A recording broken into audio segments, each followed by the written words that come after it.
بسم اللہ الرحمن الرحیم۔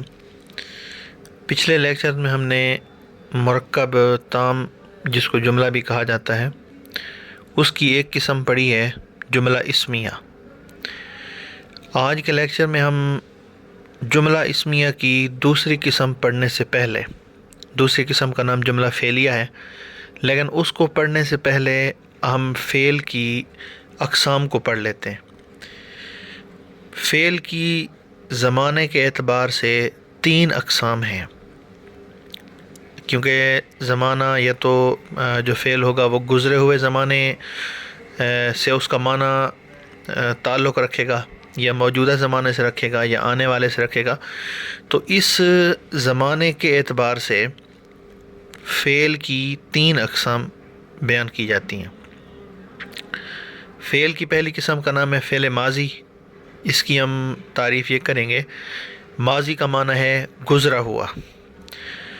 تو تعریف کریں گے کہ وہ فعل، وہ لفظ، وہ کلمہ کہ جو گزشتہ یعنی گزرے ہوئے زمانے میں کسی کام کے کرنے یا ہونے کو ظاہر کرے تو وہ فعل ماضی کہلاتا ہے۔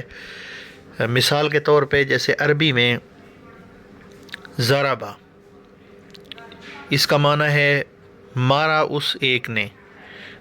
اسی طرح اکلا، کھایا اس ایک نے۔ کاتبا، لکھا اس ایک نے۔ اب یہ مارا اس ایک نے، مارا، لکھا، کھایا، اب یہ گزشتہ زمانہ ہے۔ اب مارنا ایک کام ہے، لکھنا ایک کام ہے، کھانا ایک کام ہے۔ تو یہ جو الفاظ بولے گئے ہیں مثال کے طور پر، یہ ایسے الفاظ ہیں کہ جو گزرے ہوئے زمانے میں ایک کام کے ہونے کو ظاہر کر رہے ہیں۔ تو عربی کا ہر وہ لفظ کہ جو گزرے ہوئے زمانے میں کسی کام کے کرنے یا ہونے کو ظاہر کرے وہ فعل ماضی کہلاتا ہے۔ دوسرا فعل مضارع ہے۔ فعل کی دوسری قسم فعل مضارع ہے، اور یہ وہ لفظ ہوتا ہے، وہ فعل ہوتا ہے کہ جو موجودہ زمانے میں یا آنے والے زمانے میں کسی کام کے کرنے یا ہونے کو ظاہر کرے۔ یعنی ایسا لفظ، ایسا عربی کا لفظ کہ جس کو جب بولا جائے تو سننے والے کو اس سے ایسا معنی سمجھ آئے کہ جو معنی یہ ظاہر کرے کہ موجودہ زمانے میں یا آنے والے زمانہ میں کوئی کام ہوا ہے، یعنی موجودہ زمانے میں کوئی کام ہوا ہے یا آنے والے زمانہ میں کوئی کام ہوگا۔ تو جو فعل، جو لفظ موجودہ زمانے میں یا آنے والے زمانے میں کسی کام کے کرنے یا ہونے کو ظاہر کرے وہ فعل مضارع کہلاتا ہے۔ جیسے پچھلی فعل ماضی کی مثال میں ہم نے پڑھا تھا ضربا، مارا اس ایک نے۔ اب اگر اسی کو آپ یضربو، آکلا کی جگہ پہ یاکلو اور کاتبہ کی جگہ پہ یکتبو استعمال کریں تو یہ فعل مضارع ہیں۔ اور یضربو کا معنی بنتا ہے کہ مارتا ہے، یہ موجودہ زمانہ ہے، یا مارے گا وہ ایک۔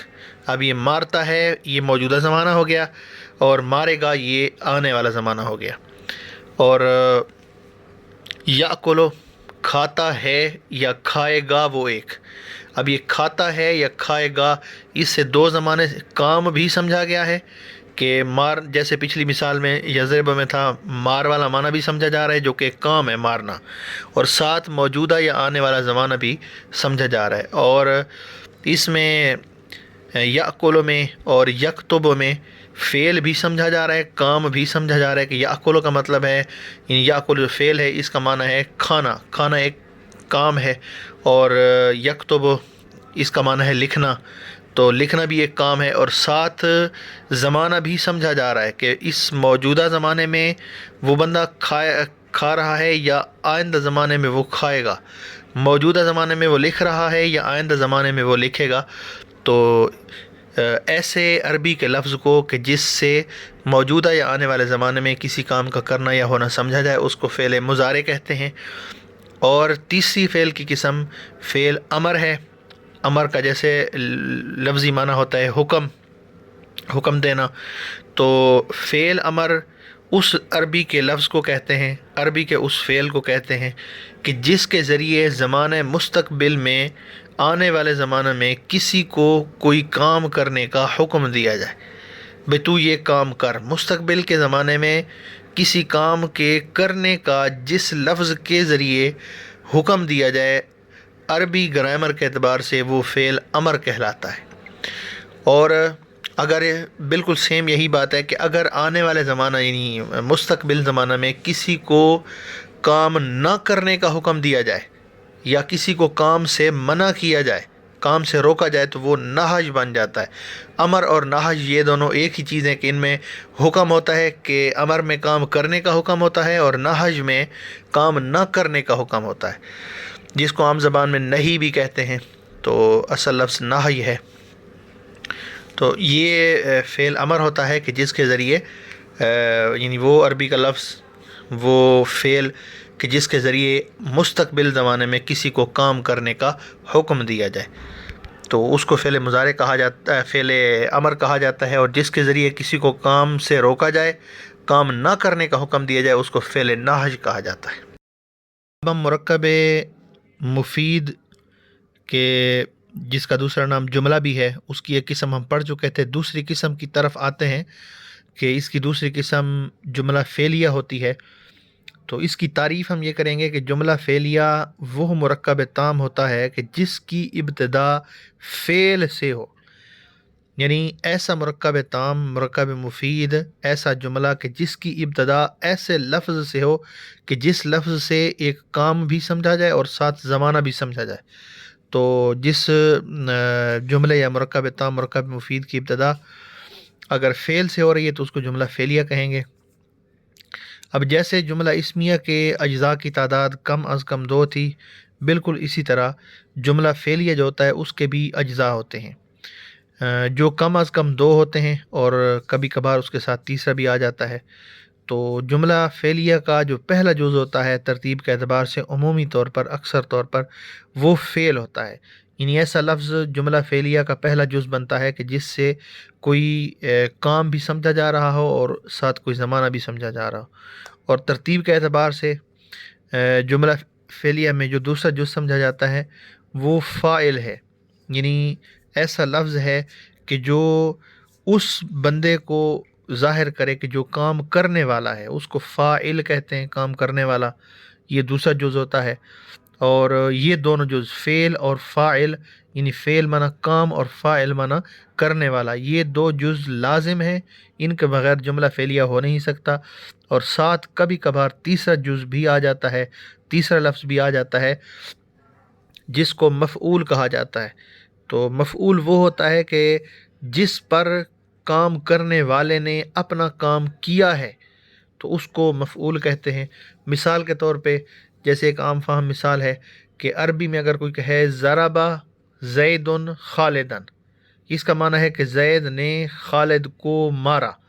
اب اس میں ایک لفظ ایسا ہے کہ جس سے کام سمجھا جا رہا ہے، اور ایک لفظ ایسا ہے کہ جس سے یہ سمجھا جا رہا ہے کہ کام کیا کس نے ہے، اور ایک لفظ ایسا ہے کہ جس سے یہ سمجھا جا رہا ہے کہ یہ کام واقع کس پر ہوا ہے۔ مثال کے طور پہ دیکھیں، ضربہ میں جو ضرب ہے اس کا معنی ہوتا ہے مارنا، یہ مارنا ایک کام ہے، تو ضربہ سے ایک کام سمجھا جا رہا ہے۔ اور زیدن، زید نے مارا، یہ مارنے والا ہے، تو یہ اس کا فاعل ہوا۔ اور خالدن یہ مفعول ہے کہ جس کو مار پڑ رہی ہے، یعنی جس پر مار والا کام واقع ہو رہا ہے۔ تو جملہ فعلیہ کے 2 اجزاء فعل اور فاعل یہ ہر صورت میں ہوں گے، ان کے بغیر جملہ فعلیہ کا وجود نہیں ہے۔ اور کبھی کبھار ساتھ تیسرا جز بھی آ جاتا ہے جس کو مفعول کہا جاتا ہے۔ یہ کم از کم اجزاء کی تعداد ہے۔ جملہ فعلیہ کے مزید احکامات کی طرف اور اس کی جو ضروری باتیں ہیں، ضروری قواعد ہیں، ان کی طرف جانے سے پہلے فعل کی ایک اور تقسیم کو جان لینا یہ ضروری ہے کہ اس جملہ فعلیہ کے جو ہم نے اجزاء ذکر کیے ہیں کہ ایک جو اس کا فاعل ہوتا ہے، کرنے والا، کام کرنے والا، اس کو فاعل کہا جاتا ہے، اس کے اعتبار سے فعل کی 2 قسمیں ہیں، وہ فعل ماضی ہو یا وہ فعل مضارع ہو، وہ یا فعل امر ہو، ان سب کی فاعل کے اعتبار سے کل 2 قسمیں بنتی ہیں۔ ایک فعل معروف ہوتا ہے اور ایک فعل مجہول ہوتا ہے۔ معروف کا لفظی معنی ہے معلوم اور مجہول کا لفظی معنی ہے نامعلوم۔ تو تعریف یہ کریں گے کہ ہر ایسا فعل، ماضی ہو، مضارع ہو یا امر ہو، ہر ایسا فعل کہ جس کا کام کرنے والا معلوم ہے، لفظوں میں لکھا ہوا ہے، یا بولنے والے نے زبان سے بولا ہے اور سننے والے نے اس کو سمجھ لیا ہے، تو ایسے فعل کو فعل معروف کہا جاتا ہے، جس کا فاعل لفظوں میں لکھا ہوا ہو اور معلوم ہو۔ مثال کے طور پہ جیسے ابھی ہم نے پچھلی مثالیں پڑھی ہیں، ضرب زید، مارنے والا معلوم ہے کہ زید نے مارا ہے۔ کاتب زید، مثال کے طور پہ زید نے لکھا۔ اسی طرح اکل زید، زید نے کھایا۔ تو ان سب میں کام کرنے والا جو کھانے والا ہے یا مارنے والا ہے یا لکھنے والا ہے مثال کے طور پہ وہ معلوم ہے، تو یہ فعل معروف ہیں۔ اور جس فعل کا کرنے والا، جس کام کا کرنے والا یعنی فاعل لفظوں میں لکھا ہوا نہ ہو، معلوم نہ ہو، تو اس فعل کو فعل مجہول کہا جاتا ہے۔ مثال کے طور پہ اگر کوئی بندہ کہے ضرب زید، اس کا معنی ہے کہ زید مارا گیا۔ اب یہ پتہ ہے کہ مار والا کام بھی ہوا ہے اور جس کو مار پڑی ہے اس کا بھی پتہ ہے کہ وہ زید ہے، لیکن مارنے والا کون ہے کوئی بندہ لیکن اس کا علم نہیں ہے کہ وہ کون ہے، تو ایسے فعل کو فعل مجہول کہا جاتا ہے۔ جملہ فعلیہ کا جو تیسرا جز ہوتا ہے یعنی مفعول، تو اس کو لے کر اس اعتبار سے فعل کی مزید دو قسمیں ہیں کہ کبھی کبھار فعل ایسا ہوتا ہے کہ جس کا معنی صرف فاعل پر پورا ہو جاتا ہے، یعنی کام کے بعد اس کے کرنے والے کو اگر ذکر کیا جائے تو معنی پورا سمجھ میں آ جاتا ہے۔ اور کبھی کبھار ایسا بھی ہوتا ہے کہ صرف فعل اور اس کے بعد اس کا کرنے والا یعنی فاعل اگر ہم ذکر کریں تو معنی پورا سمجھ میں نہیں آ رہا ہوتا، بلکہ مزید ذہن میں سوال پیدا ہو رہا ہوتا ہے۔ اس کو پورا کرنے کے لیے پھر تیسرا لفظ یعنی مفعول کو ذکر کیا جاتا ہے۔ تو اس اعتبار سے فعل کی دو قسمیں مزید ہیں، ایک کا نام ہوتا ہے فعل لازم اور ایک کا نام ہوتا ہے فعل متعدی۔ لازم کی تعریف یہ کریں گے کہ وہ فعل کہ جس کا معنی صرف فاعل پر پورا ہو جائے، یعنی اس کے بعد جب فاعل کو ذکر کیا جائے تو بات پوری سمجھ میں آ جائے اور مزید کسی بات یا کسی لفظ کو سننے کی خواہش باقی نہ ہو۔ مثال کے طور پہ جیسے ہم کہیں جی ذہب زید، زید گیا۔ اب اگر کسی کو یہ کہا جائے ذہب زید، زید گیا، تو وہ سمجھ جاتا ہے کہ متکلم جو بات کرنے والا ہے وہ یہ بتا رہا ہے کہ زید چلا گیا ہے، معنی مکمل سمجھ میں آ جاتا ہے۔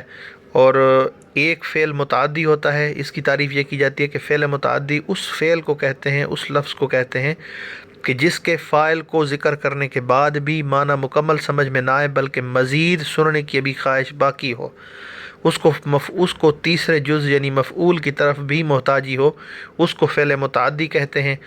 مثال کے طور پہ جیسے مثال پیش کی گئی تھی ضرب زید، زید نے مارا۔ بھئی کس کو مارا؟ مار والا جو کام ہے یہ تب سمجھ میں آتا ہے کہ جب ایک مارنے والا ہو اور ایک مار کھانے والا ہو۔ اگر صرف مارنے والا بندہ ہاتھ میں ڈنڈا پکڑ کے کھڑا ہوا ہے، جب تک وہ کسی کو مارے گا نہیں تو تب تک معنی سمجھ میں نہیں آئے گا، ٹھیک ہے جی، یہ کام پورا نہیں ہوگا۔